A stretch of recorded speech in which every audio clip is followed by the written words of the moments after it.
and our number 7 gets our first goal of the Champions League.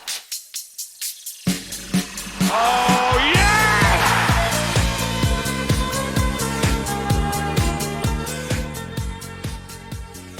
Hello and welcome back to another episode as part of the Corners of Europe Challenge, and welcome back to Shakhtar, where in today's episode we've got 2 games coming up. One in the Champions League against none other than Vitoria. It feels like we never get rid of them, to be honest, but it's going to be a big game because if you remember last year when we did play them for the first time here in Shakhtar, I played them many times at Tromsø. Now they've moved up and we've moved up to a new competition. We actually lost 3-0 away from home, and now we're playing them again a year later, or just under a year later. It'll be a good test to see whether or not we've improved. You know, we've not had much exposure to European football in a while, so it'll be good to get back into that. And then after that, we've got a game against Rukh in the league, both for sitting top of the table. Tied up points, but we just edged them according to our goal difference. Everyone's on 20 goals combined at the top. These 3 teams, Dynamo Kiev, nowhere to be seen, and but we have the better record at the moment. Only 4 goals conceded. We didn't concede a goal. I think we've conceded 3 games in a row now in the league. Yeah, 1, 2, 3. But then before that, in the first 4 games, we did not concede a goal. We're still playing some good football though. We won the Super Cup on penalties. We missed our first penalty, but then we managed to go and make a few saves and come up with the victory in the end. Through to the quarter-final of the Ukrainian Cup as well, which is good. That trophy which we didn't win last year, so it would be nice to get that done. We have not lost the game so far, but we're going to have our first real test here in this game against Vitoria. Obviously, the transfer window was still open. It's just closed just now. I don't know how we've stayed positive on money still. We're still on track to fail FFP, even though that's improved because we made a few new signings. Few players have left us as well. If we go here, we're still a net loss, so we've spent 33 million more than we've gained, which isn't too bad really. I'm quite happy with that, especially because we're coming to a big club. You know, you'd expect us to spend a lot. No, we've actually spent quite a reasonable amount. The biggest loss for us probably, Azevedo has left us. He's gone to Man United. Agreed to be a squad player on some good money. I was happy to let him go for a fee of around 25 million up front. I think it was a good deal to let him go and play in the Premier League. The players who we have brought in though, we've brought in 2 new players. The first of them, Willian Henrique. He's come in as a goalkeeper. He's coming from Flamengo, if I'm not mistaken. That is, so filling that goal of signing Brazilian players. He has got some great attributes, as you can see. Now, the one thing I was looking for in a goalkeeper this summer was to be tall. So I did some research and looked how tall are goalkeepers, and I thought I was right. There's a few smaller ones, like David Raya is a bit of a smaller one who I can think of. Diogo Costa is another one. Casillas back in the day was 6 foot only. So 184 isn't too bad. It's a 6 centimeter difference on Levitsky. I mean, another player we are going to sign was a little bit taller, but this player here, he looks good overall. He's more natural as a goalkeeper, not a sweeper keeper. The other player we were going to sign was more natural as a sweeper keeper. I'm wanting, you know, just a more solid goalkeeper, and overall, he's got all the stats you want. You know, his one-on-ones are good. That'll be, you know, important. His decision making really good. Reflexes at 17. Positioning really good. Passing as well. His distribution is looking good. Overall, it looks like we've got a very, very good goalkeeper for a fee of around 17.5 million. The next player, the final player we've brought in, the replacement for Azevedo, Marco Antonio. Now, I said I wanted to bring in another elite centre back. We had a lot of money to spend, so I thought we'd go and put a bit of money down on. I wanted to go spend it a bit more, but they're giving me these old players. So how old is Henrique? We're going to take a look here. 28 years of age, and then Antonio is also 28. So we need to be getting these players into being good already, because if in 5 years' time we've not won the Champions League, these guys are going to be old, man. They're going to be old. It's going to be an issue, problematic. But Marco Antonio is a decent player, can play all across the back line. May in fact start in at centre back, 188 centimeters overall, looking like a decent player who could still have that potential to go and improve. He's come from Sao Paulo, if I'm not mistaken, down in the bottom there, and he went to Fenerbahce, where we have signed him from, and for a fee of 24.5 million, he gives competition in at the back, as you can see here. Rodolfo does. I mean, I've played the first game with Antonio since he signed. He only signed like a week ago. You didn't see loads from him. He's playing in a bit of a stopper. I'll explain why in a second. But Rodolfo and him will get competition. Rodolfo's still got that big potential, but he's still quite young, so I'm sure he won't be deprived of minutes. And let's take a look. When did Antonio leave? He left in 34. So these guys will have actually played with each other because they've both come from Sao Paulo, if I'm not mistaken, as you can see there. So it's a nice thing to see. We've got a bit of a Sao Paulo duo. We've got Alex, who's there as well, who's been really good. He's played for a few Brazilian clubs, moved up the ranks there. He has regressed in ability a little bit by the looks of it, but yeah, they're all in competition with each other. 192 centimeters on Alex, and then Antonio 188. Rodolfo can also play in midfield, so if we need him to slot in that role there, can play right back. Overall, we've got three really good centre back options now, which is where I said we need to strengthen, so that's always nice to see. We're a bit thin on the ground in the midfield, is probably where we've got a bit of an issue. In the attack, all good at the moment. One thing I didn't realise happened is you might have seen Mauro Couto was not involved at all last episode. He got a new contract signed where he got moved down to the second tier. Now, I've looked at where you negotiate contracts and I can't see where I didn't do that. I didn't agree to him become second team starter. That someone must have done that for me. I think I might have messed up the responsibilities a little bit here. He wasn't involved. He was injured at the end of last year, then wasn't involved. Finally brought him back into the first team, but he missed like the first few games, which was dead annoying. I can't believe I forgot about him, to be honest, that he dropped down. But at least he was getting minutes. He could have been being very unhappy, but no, he is.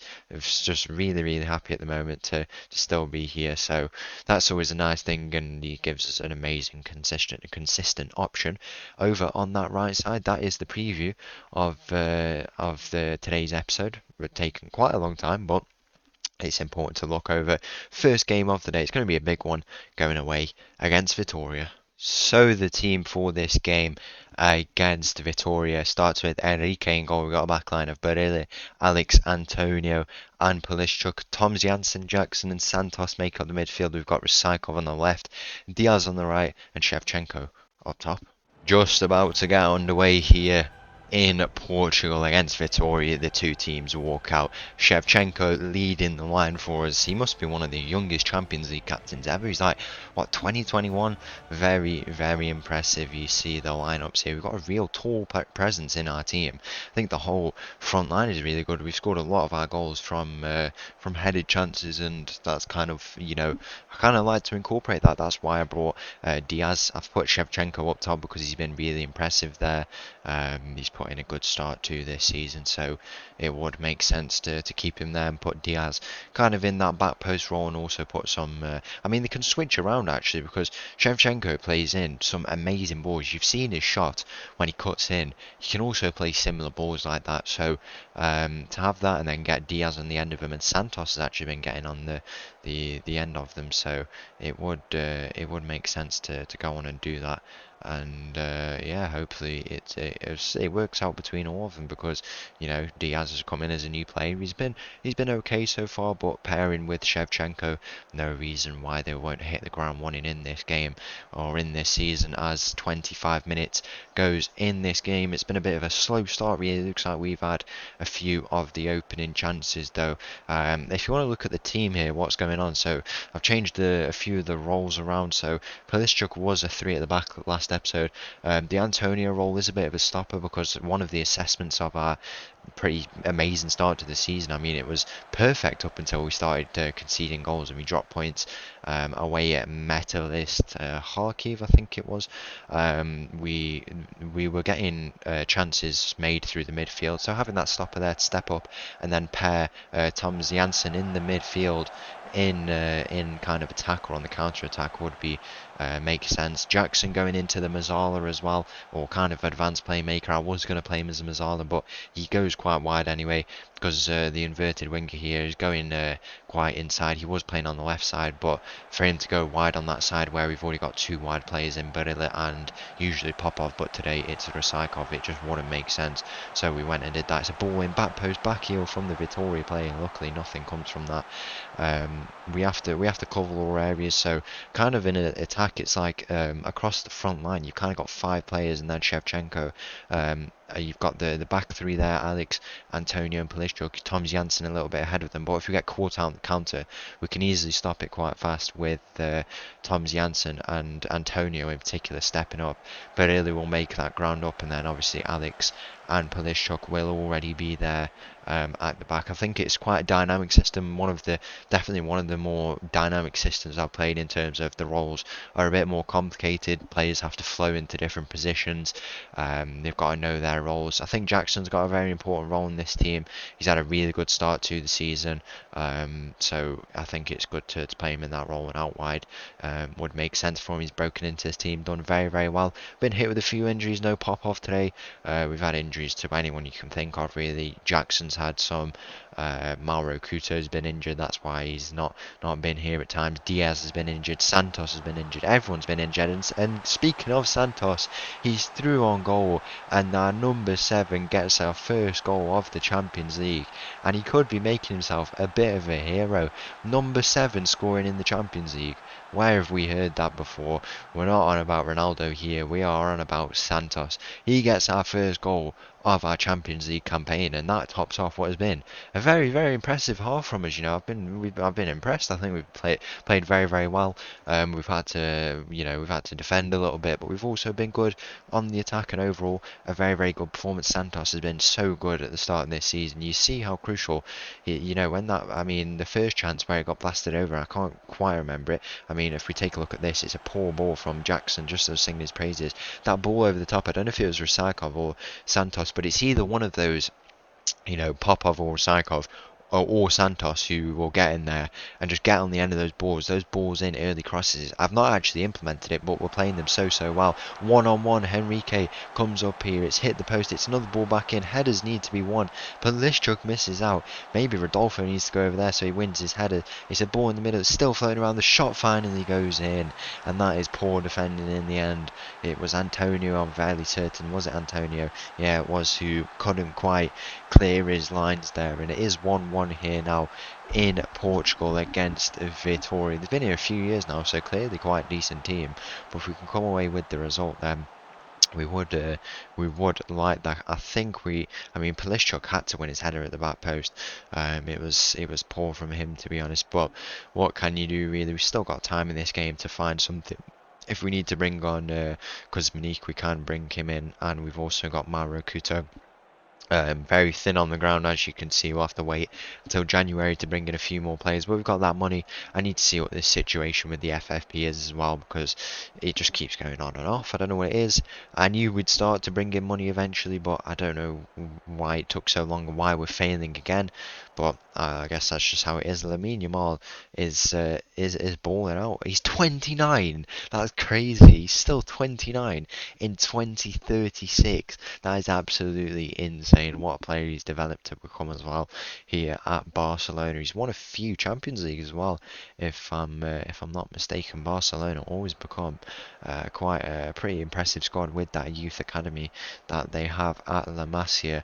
We'll go make a few changes here. I think we bring off Jackson for, can Rodolfo go that high? I think we need a bit of security. We'll kind of play a bit of an uneven system here. Bring on Rodolfo there. He can play ahead of Antonio, and then play Antonio in a bit more defensive role so he didn't have that extra pressure.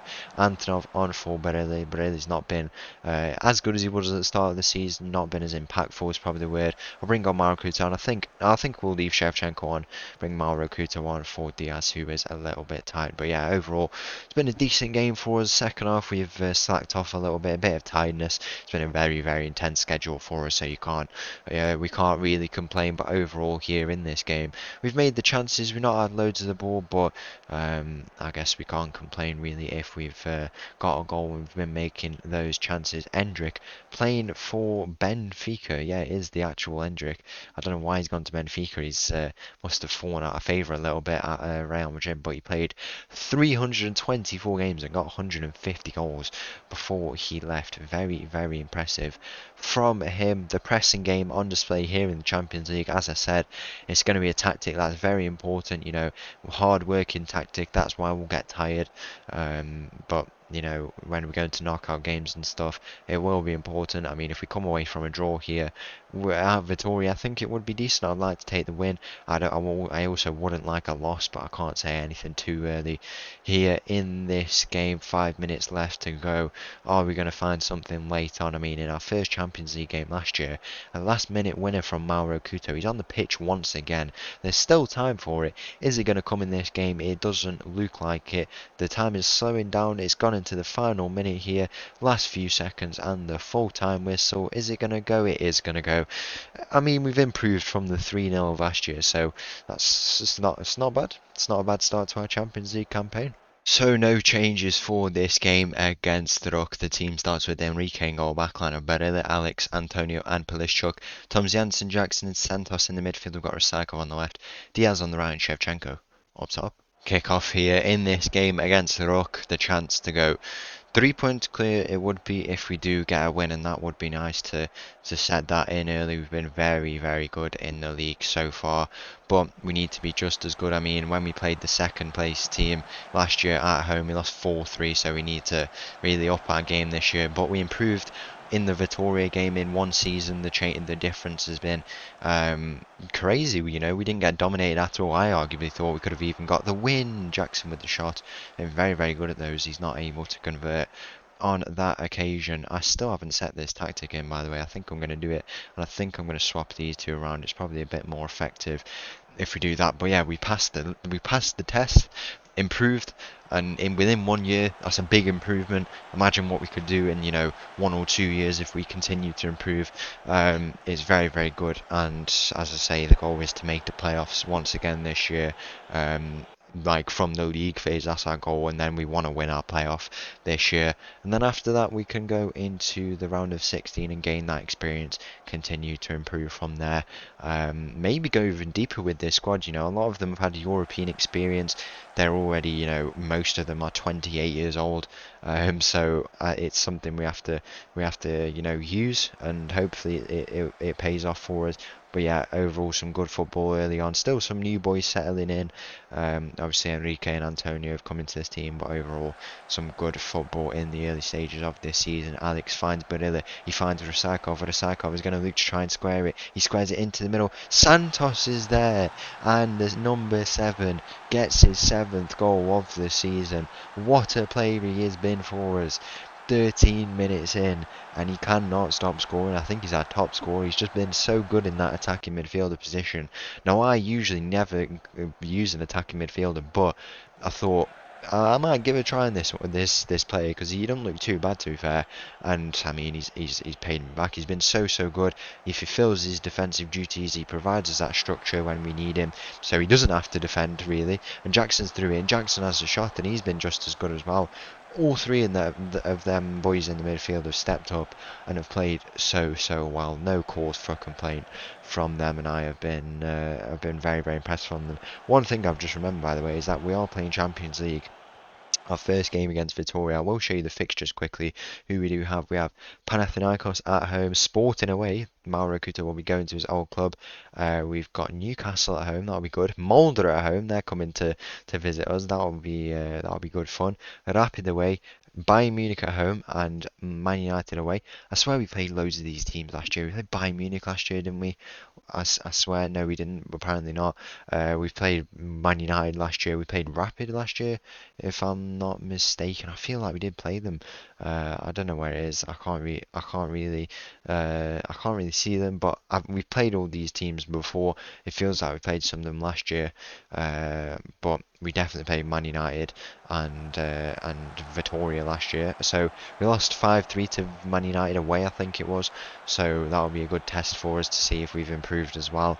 Want to go there and try and get a draw, maybe even snatch a win against them, to be honest, because you never know with them really at their stadium. They can just turn up when they want to and turn off when they want to as well. So hopefully it's a good day when we go there. It's the last game, so hopefully we've secured our place in the next round by then. That would be nice, but we'll just have to see the situation we're in and then deal with it from there. But overall, some great football we're playing, and that needs to carry now into the Champions League, where it will be tough, it will be testing, but we have to step up. We made the playoffs last year, and I think we're in a much better position this year. So no reason we can't do it. Just the depth where we're lacking, really, especially in the midfield. There was lots of good players we could have brought in, but it's about playing time, and I don't rotate loads, and I'm not sure if I'd want to rotate a winning team lots, so it was tough to bring in those players, but we've got the money. As long as FFP goes our way, we can go and spend that in January on players who, I mean, I've set scouting assignments for specifically for Champions League players and also European players, because it's given me a lot of players from various different destinations really and places. So it's been kind of tough. I want some younger players. I'd like some a bit more talent, because I don't know why everyone is was scouting is 28 years old. That's it's a bit strange, but here we are. So hopefully we can bring some in. That would be nice. I'd like to bring in some talent probably, so we can develop them by giving them lots of minutes off the bench, but we'll have to just see how it goes really. Probably should still improve on the rotation. I thought I got a bit better at it in with Tromso, but here in Shakhtar, when you don't have a big squad, I mean, the one thing I always do is bring the squad numbers down massively. We had a massive squad last year, if you remember when we joined, as you always do, but I always bring it down. I think it works out for the better, really, in the long run, because a lot of those players in the big squad don't get minutes. It just creates unhappiness. You just don't need it, and I'd rather mess up with a system a little bit than have to. I'd rather move around a system and move players around than have to play players every now and again, and only give them a few minutes just because I need them to fit into my system. I think it's a much better way of operating a club, and just it's good on the wage bill and that and stuff like that. It's probably why I always have so much money. I'm never able to spend it because the wage bill is always low, and the transfer budget is always high, because I'm never looking to bring in loads of players. I think we've had a good transfer window. We've brought in some good players, and it's been. I mean, I probably consider it a good transfer window when I'm negative on money spent, because I don't think we ever had a year in Tromso where that happened. I mean, we can go and take a look now, but we'll have to take a look after, as Rukh do get a goal here in this game to make it 1-1, and now we've got our work cut out in the rest of this game. Are we going to find a late winner here in a game where we've been the much better team, as it has been for most games? It's our fourth league game in a row where we have conceded. We need to be much better in that defensive sense. But if it leads to us continuing to win, I guess we can't complain. But it would also be nice, considering we strengthen the defense. But as it stands, I mean, we'll take a look at this attack here. Barelli is advancing. He's going on with the ball. He has the shot, and unfortunately just puts it over the bar. Maybe not the best decision. In the end, we only conceded 5 goals now, so at this rate we only go on to concede 20, which is what, 4 or 5 less than last year, and about average across all the seasons prior to this. So I guess we can't complain really if that's how it goes, but I would like it to improve a little bit going on in the rest of this season. Who was it we conceded? Yeah, it was Metalist who we conceded 2 goals to, and they sit in 50th place. So it's just games like that where we need to up our consistency. But whilst this team is still bonding together, I think we can expect it. You can't disregard the fact that we're playing good football either. We're going to bring on Kuzmanik here. We didn't give him any minutes last game, so we probably should bring him on. I think we'll switch Mauro Couto into a bit more of a traditional winger role there. Try and give him, try and see how he does there. Polishchukov, apprehensive. You can't do that's one thing I forgot. It's one thing that's been discovered to me. You can't have 7 foreign players on the pitch, which is so annoying. I think we bring off. I mean, the only thing we can do is bring off Barele, and then Rodolfo can come on on there. That brings us to 7 foreign players. I mean, I don't know what clubs realise, but when you have these restrictions, the country is never going to get anywhere. The reason why the Premier League has, I mean, I think La Liga has it and stuff like that, or something similar, but the reason the Premier League is so good is because they don't have these things. Like, the first ever full international team like, went out last year, and there's no wonder we have, like, I mean, Real Madrid obviously have 15, but I think we have the most outside of that. Or do we? Or do we not? I don't know. We have 6 plus 3, that's 9, plus 2, 11, plus 1, plus 1, 13, 15, and then there's one from, there's maybe, I don't know, I think that's everyone, 15, and then Real Madrid have 15, same managers. I don't know if there's restrictions in La Liga, I feel like there is, but I guess Real Madrid is just different. But they've always fielded international players. These leagues have got to realise international players are what lead you to the trophies. As much as it boosts development, and I can understand it, there's surely more effective ways of developing the players than having to have a minimum of 4 Ukrainian players. I think it's especially when the club itself says we need to have Brazilian players, and I'm playing Brazilian players. We've got how many? 1, 2, 3, 4, 5. 6. We've got 6 Brazilian players. Kuzminik with the shot, and Kuzminik scores to make it 2-1 here. Big goal from him. He comes on and makes it 2-1 here. Where was that? On about the Brazilians, man. We've got 6 Brazilians, and then the other foreigner is Thomas Janssen. He's Dutch, so that makes him 7. But these leagues, it happens in Norway as well. We pushed it to the absolute limit with the registration rules and the foreign players you could have. It has to be a thing. It does have to be a thing. I can't remember quite what it was in Norway. It was definitely something. There's definitely something in Portugal and Iceland as well. It has to happen where that has to be removed, and there has to be more effective ways for development in order to improve the players. I think in England you have Santos with the shot, and Santos scores again. He didn't look offside. He was static in the middle on this side, waiting for the ball to come to him. I have a feeling the defender might have just played him onside, and if this goal stands, it would be absolutely massive, and it does. 3-1 we lead here against Rukh. We are going to stay top of the table here once again. A huge win for us, and we have improved in an all-important game. A similar situation last year where we couldn't hold our nerve, but this time around, no mistake from us, and we are going to come away with the win. But yeah, it's down to the Brazilians who've got us the win. I mean, Santos with 2 goals here in this game, and who else? Jackson got an assist for one of the goals. It's an important thing. I mean, in England, how they do it, the academy players do get minutes, and players do break through. I've noticed it a lot recently. A lot of players who were considered academy developing players a few years ago have now broken into the first team. There's got to be a better way for it, but I guess that's not our issue at the moment, because with the 7 foreign players on field, we have beaten Rukh. So once again, thank you for watching. If you did enjoy that video, please make sure to leave a like and subscribe. I'll leave you with this little tune, and I'll see you again tomorrow. Thank you. Bye bye.